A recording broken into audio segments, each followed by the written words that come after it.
老公， 18月龄人类幼崽和爸爸妈妈的日常对话。张米，你是弟弟还是妹妹？妹妹，你是男生还是女生？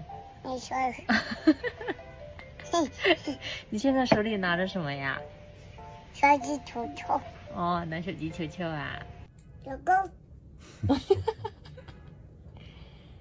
谁喊爸爸喊老公啊？妈妈，那豆米喊啥呀？爸爸，对，对。豆米，你打电话给谁呀？老公，公公啊。你要找公公干什么呀？你给公公要什么？公公有什么？鸡蛋，哦，公公有鸡蛋。接下来给大家表演一首歌曲结束视频。